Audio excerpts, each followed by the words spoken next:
Kolár versus Kačurík.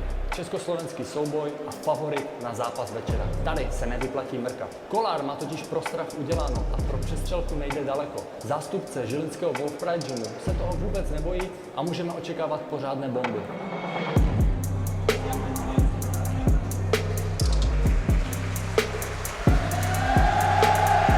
Tenhle duel bude určitě atraktivní podívanou. Box v malých rukavici.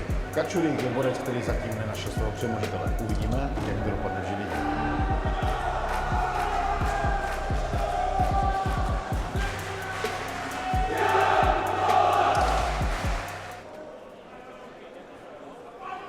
Deviatý zápas sa už o malú chvíľku stane realitou a tento zápas je trochu okorenený, pretože ho uvidíme podľa pravidel boxu, avšak v malých MMA rukaviciach.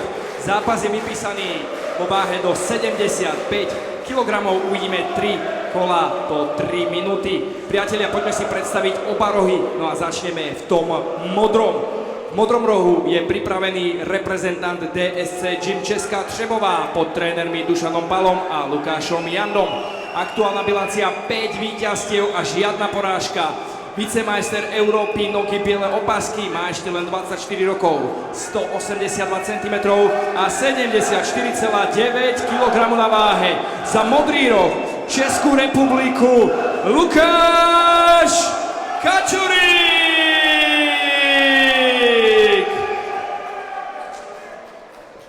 No a teraz predpokladám, že nám ustrelí strop práve tu v športovej hale v Žiline, pretože si poďme predstaviť červený roh. Tam už stojí pripravený reprezentant Wolf Pride Gym Žilina pod trénerom Tomášom Melišom. Aktuálna bilancia 2 výhry a 4 porážky. 22 rokov, 185 cm a 76 kg na váhe.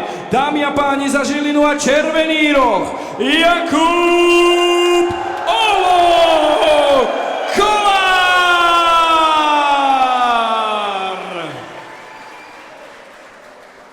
Hlavným rozhodcom tohto zápasu Jirka Kobalák. Všetko dôležité bolo povedané Petrom Obertom. Tu vidíme ešte nejaké štatistiky oboch bojovníkov. A fanúšikovia hneď začínajú so svojím supportom. Takže som zvedavý, že či bude Jakub z toho vedieť vyťažiť, alebo bude skôr viac pod stresom, že je na ňom veľa pozornosti. Nepočujem vlastnú myšlienku, Erik. Áno, to som aj hovoril, že dúfam, že sa budeme počuť aspoň. Trošku to počujem, je to fajn. Ale o to radšej som, že sa to deje práve v Žiline, lebo s tým som si to hneď spájal, že dobrá atmosféra a poďme na to.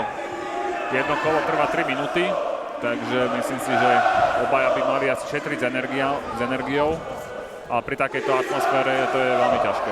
Hlavne bude ťažké boxovať s malými rukavicami, pretože pri boxe sme zvyknutí, že si tam spraví niekto ten dvojak, zakrie sa, urobia si tam tú stratégiu, taktiku. Ale vlastne Jakub je to veľmi ťažké. Má za sebou aj zápasy v Bernakli, takže mu to je veľmi blízke toto. V podstate, že žiadny dvojak.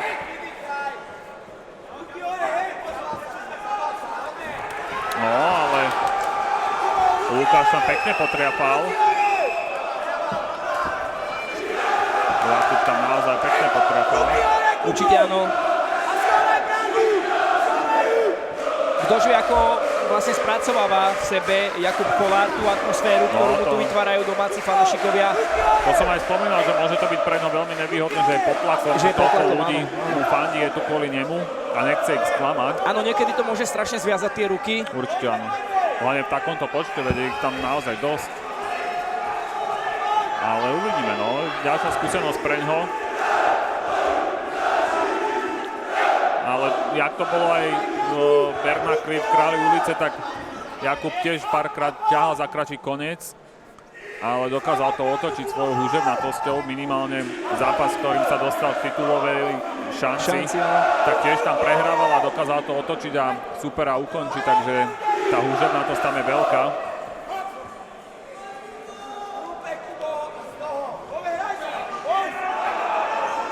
Už sme za polovicou prvého kola. Tak toto bolo naozaj veľmi pekné kombo, krásne boxerské kombo od Jakuba. V každom prípade nedopadlo to úplne presne tak, ako očakával. Veľmi pekne si povoloval jeho super. No, ale to Lukáš potriapal. A teraz je Jakub v problémoch. Áno.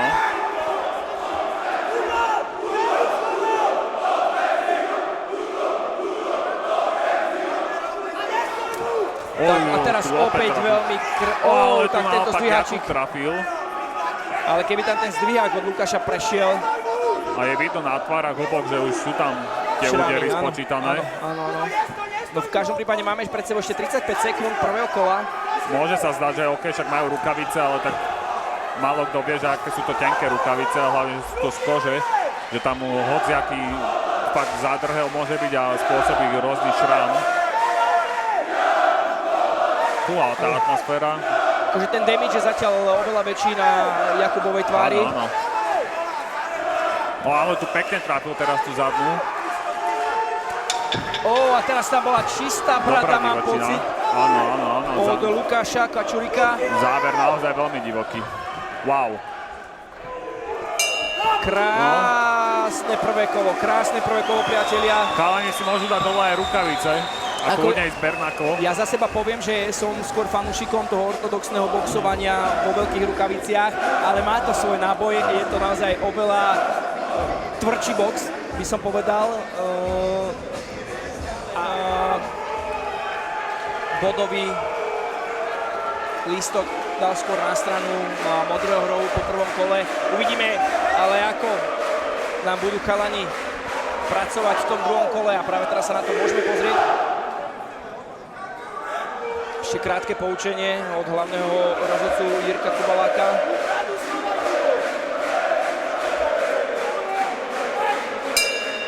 Poďme na to, druhé kolo je tu. Neskutočne rýchli sú chalani. Krásna kombinácia. Teraz nádherné povolenie od Jakuba, ktorý si povolil a hneď to tam nabombil. Toto na body asi neskončí podľa mňa. Wow. No, potrafali obaja. Ale teraz Lukáš Tak trafil. teraz neviem, či nemalo byť počítanie. Toto, no o tomto som hovoril, že ten Jakub, Wow. Jakub dokáže vydržať proste nezmysel niekedy, čo som aspoň videl v Bernakli. Tak, ale ja si myslím, že tam bol niekoľko sekúnd Jakub mimo. Videli sme, ako mu nohy tancovali. A táto kombinácia vychádza Lukášovi. Počkaj, tu bol asi eye poke. Máme tu stop time. Informácia od hlavného rozhodcu. A myslím, že tam bol eye poke. Bol privolaný aj doktor.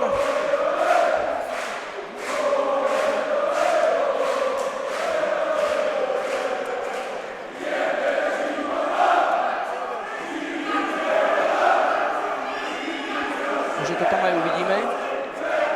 Áno, teraz. Ako určite nechce, ne? Nechce, nie, lebo v tej veľkej rukavici prichádza k tomu odtlačaniu superovej hlavy. A to, ako majú teraz vlastne prsty voľné chalani, tak prišlo V tom k eye zápale poke. boja.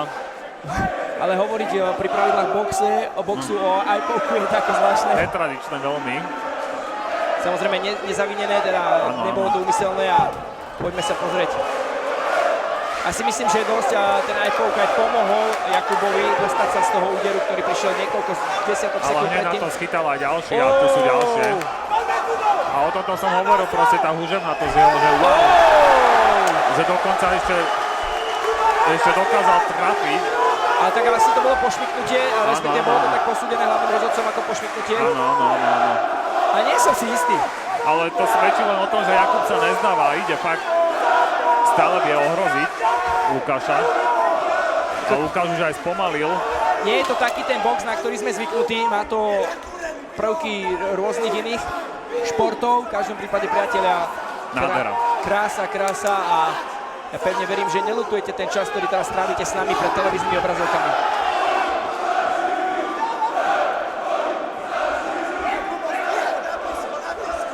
Tu podľa mňa ani rady trénerov nie sú dôležité, lebo tí zápasníci sú v takom štádiu, že... Hlavne nie je počuť podľa mňa v tomto to je hluku, asi to aj keď videli sme, dôležitejšie, že Jakub komunikoval očami s Tomášom Melišom, ale mám pocit, pozrime sa na to. počítavať Prvé počítanie, niečo neskutočné, čo ten Jakub dokázal. Opäť jak na Králi ulice.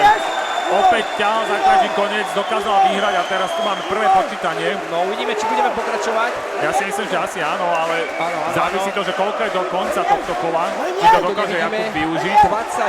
A pozri, ďalší tvrdý úder zo zadnej. Teraz sa bude snažiť čo najviac to zväzovať Lukáš. Jednoznačne. 25 sekúnd do konca práve teraz.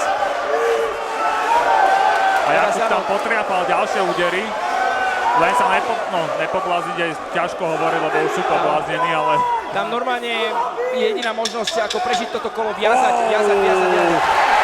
Neskutočné. Wow! A koniec.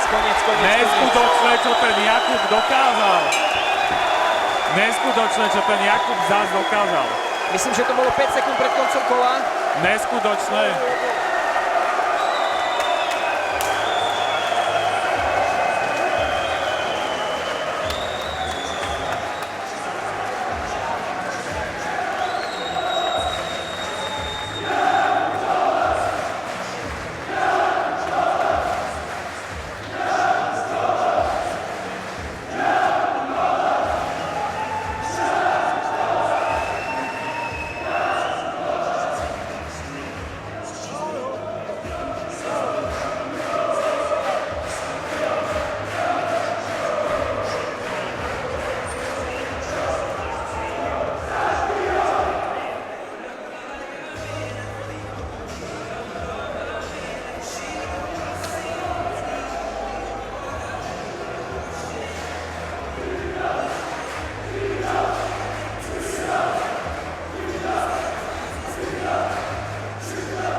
Takže priatelia, za nami aj tento zápas, ktorý sa nám skončil 5 sekúnd pred koncom druhého kola.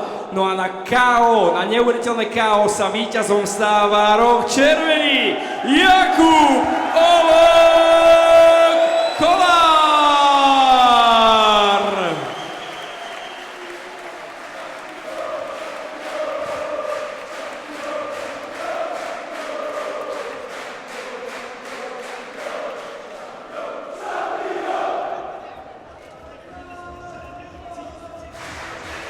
Jakub, ja ťa ešte trošku vyruším.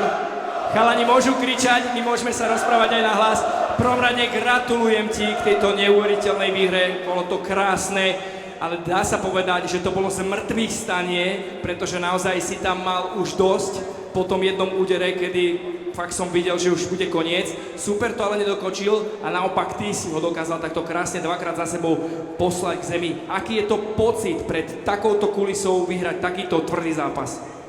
Strašne dobrý. Chcel som vyhrať a nakoniec sa to podarilo. A keď musím priznať, že to prvé kolo som mal na male, ale kto ma pozná z Kráľi ulice, tak zmrtvý zdanie je moje. My sme to s Erikom Brezovským komentovali, že aj na Kráľov ulice sa vždy dostaneš takto naspäť a nakoniec vyhrávaš zápasy. V každom prípade my sme sa trochu obávali, že takáto kulisa je naopak môže zviazať ruky a môže to byť pre teba nepríjemné. Malo to na teba nejaký dopad? Vytváral to na teba tlak? Kým som nenastúpil, tak hej, bol som pod tlakom, ale jak som už nastúpil a videl som chalanov, tak úplne to zo mňa opadlo a adrenalín do mňa vstúpil a už to išlo po vode. Box v malých rukaviciach je niečo na Slovensku netradičné. Ty si skôr teda boxer úplne bez rukavic. Ako sa ti boxovalo v tých malých? Dobre sa mi boxovalo, je tam trošku lepší kryt, ale tá tvrdosť sa dá dosť porovnať s tým na holé peste, takže je to dosť podobné. V každom prípade, ja mám na teba poslednú otázku. Je nejaké meno, ktoré si nejak vizualizuješ a chcel by si dostať, či už na Kráľov ulice alebo Way of Warrior? No, na Kráľi ulice bolo pár mien, ale tak asi ten hlavný tak je Záhradník. Tak dúfam, že to dopadne. Ja tam vidím Cyrila, za chvíľku s ním budem mať rozhovor v štúdiu, tak uvidíme, či to dohodneme. V každom prípade obrovská gratulácia, nádherné zmŕtvychvstanie a teraz čakám vašu podporu, priatelia. Toto je víťaz tohto zápasu, Jakub Olok Kolár. Keďže som tu dneska doma, tak si to chcem toto víťazstvo užiť so všetkými vami. tak preto poprosím každého, kto je zo Žiliny, bal ruky hore a dáme si slabiky, Žilina a začneme podľa mňa, dobre? Ale chcem tu strašný hukot.